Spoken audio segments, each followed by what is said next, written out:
So in the World Cup, there is an average of 500 trades every 3 months because it's a quarterly cup. So in one cup it was like 350, the other one was 600, the other one was 550. So around 500 trades per cup. And I think it's the only way to keep the drawdown low and get a big performance, because you need a big data sample and a lot of execution. Otherwise, you can just go hard on risk, but it's like gambling, because you need 5 lucky trades, and it's not my approach. So I prefer to, if I'm joining the competition, I'm scalping every afternoon from the starting of New York session to late night in United Arab Emirates. Okay. And there is another guy on the other side of the planet in Malaysia that is Nazri Khan. That is my main competitor. Also, he did 223% and he's scalping in the exact same way I do, footprint scalping. Okay. What was your performance in the World Cup?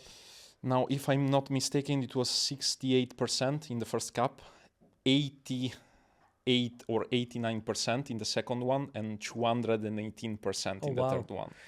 Okay, but so I'm going to guess and say the year you did 200 was because of the exponential days approach you have. Yes, so participating in the World Cup, I refined my process as I improved also as a trader.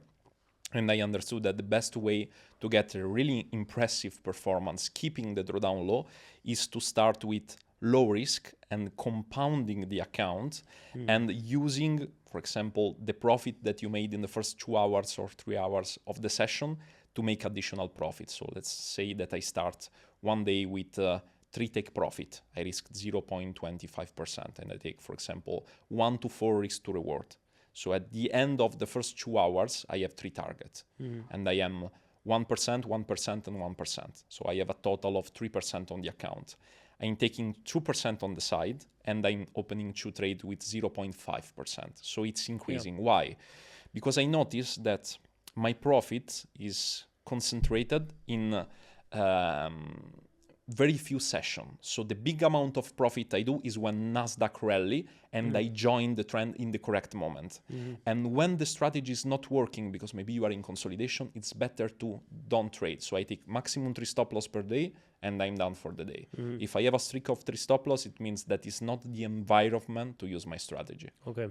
So I guess the scaling risk, where you're just leveraging profit of the day, is a sensible way, because on certain days, at the start of the day, you don't know how many trades you will take. But on some days, it might be 1 or 2. Another day, it might be 30. So you're protecting yourself, where your worst case scenario is you're back to where you started the day. Yeah.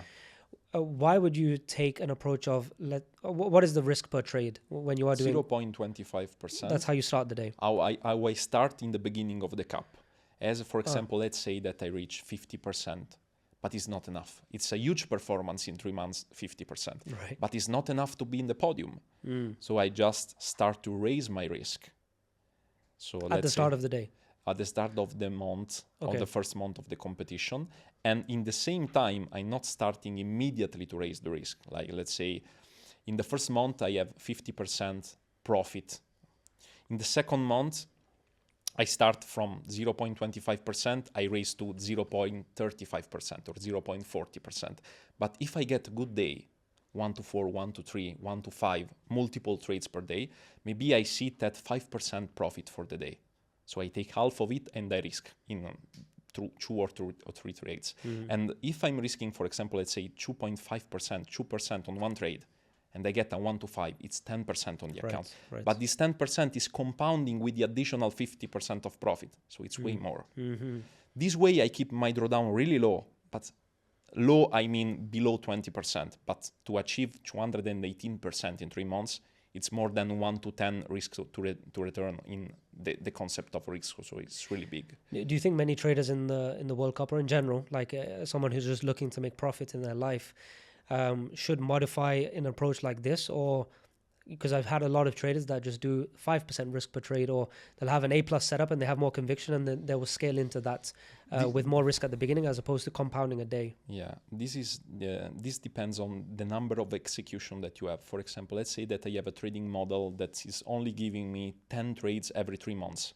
The only way I have to make a good amount of profit is to raise the risk. I don't have this problem because I have a lot of execution. I I have a huge amount of stress, but also a lot of execution. So, but yes, maybe you are a swing trader, or maybe you are intraday trader. Intraday traders maybe have 1 setup per day, 2 setup per day, and some days or some weeks 0 setup. The only way you have to win the competition and to compete against scalper is to increase the risk per trade.